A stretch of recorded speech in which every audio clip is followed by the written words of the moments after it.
Hi guys, welcome back to my channel. In this video, I'm going to talk about the difference of your FPV experience between flying an X210 quad and micro FPV, which is a 100mm size quad. In terms of the experience when you put on the goggles, they are very similar. You will feel that the bigger quad has more weight, of course, and you can fly it further away from you, whereas with the smaller one, you can also feel the weight, but you cannot fly too far away from you. But what I really wanted to talk about is the experience while you're flying the two of them. To me, I think the best thing is they are very similar. And when I first started to fly outdoors, I started with this one, and I was really nervous because this is a big quad and it has big propellers, and also it's very heavy, and my feeling at that time was that I had to be very careful and not to injure anyone. So, and I was flying very close to myself, and that's the worry that I had when I was flying it. Whereas for this small one, you will see from my footage that I was also really flying very close by to myself, but I wasn't really worried about crashing into someone or crashing into the grass. I was more worried about losing the quad because it's so small. But I felt that when I was flying the small quad, I was a bit more confident and I was able to control it much easier, and also that I could really learn how to fly FPV using the micro FPV quad much better. So really, I think as a beginner, I should start with a micro quad like this, not only because that it's much easier to control, but also because of the smaller cost in maintenance. Because with the smaller ones, you will probably have to replace the propellers, the motors, and maybe the frame. They cost very little money, maybe around $5 or $6 for the frame. Also the props come in about 10 pairs with about maybe $3 to $4, and the motors are maybe about 8 or 9. So they're very cheap to replace. Whereas for this one, you can see that the brushless motors and the ESCs, the frame is carbon fiber, the propellers and the antenna, they're all breakable, and they're going to cost much more to replace than this one. And also, if you have smaller spaces, to learn with this one is also much easier, the smaller one.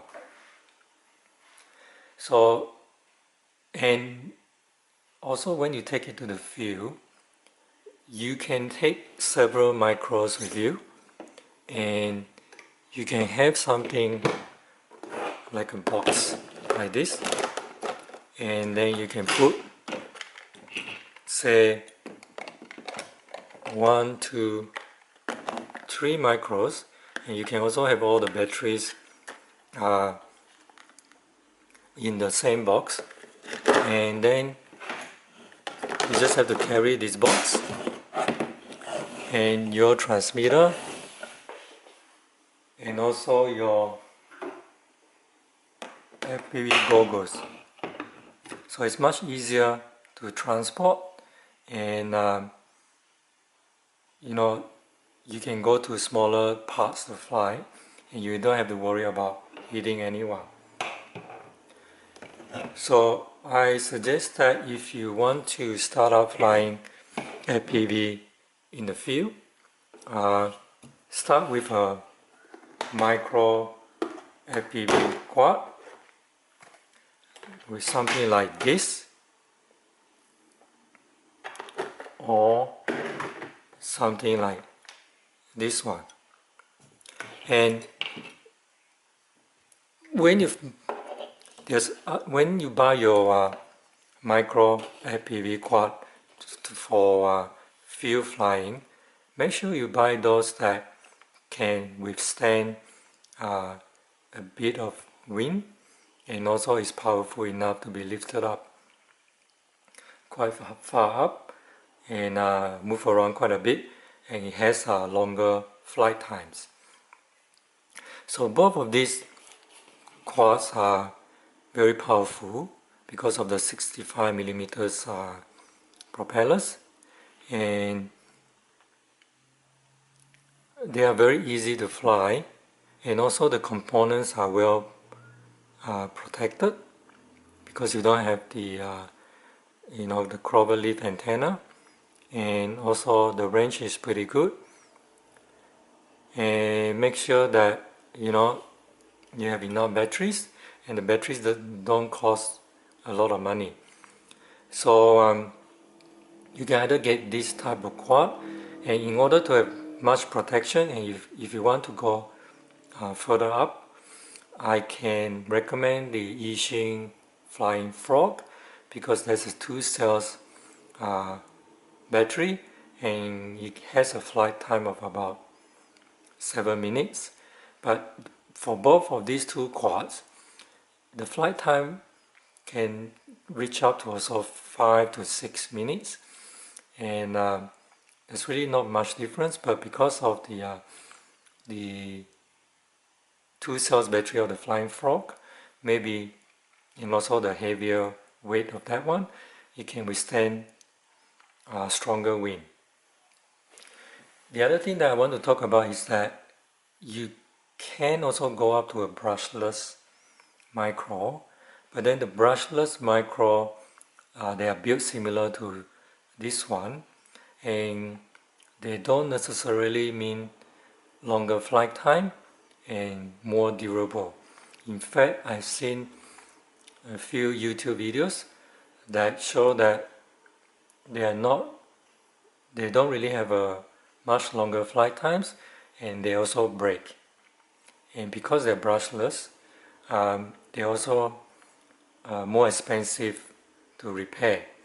So for example, if you go up further, you buy a micro brushless quad, it can cost you roughly around 150 Australian dollars, or maybe around 130 US dollars.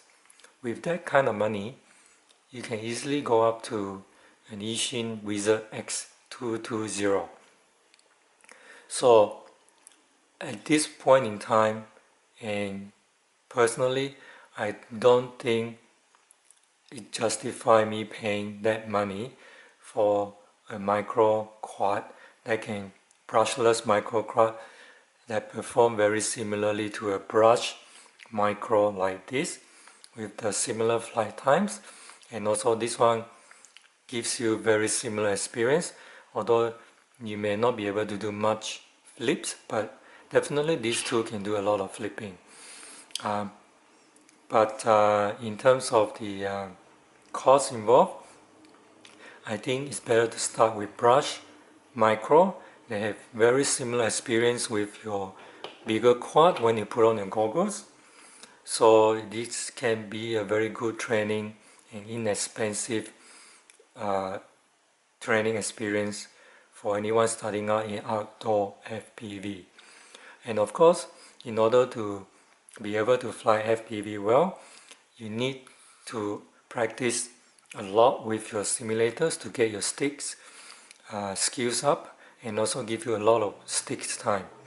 And I also recommend you or anyone starting up FPV to also get the tiny whoop type of quadcopter and fly indoors for practice.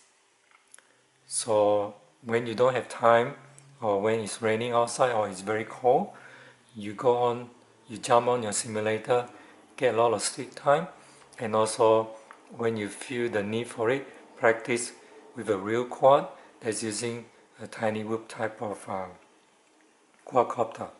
And if you have been following my journey in my YouTube channel, you would have seen that I have progressed quite a lot in the FPV flying, because I've done a lot of simulators, and also have done indoor FPV.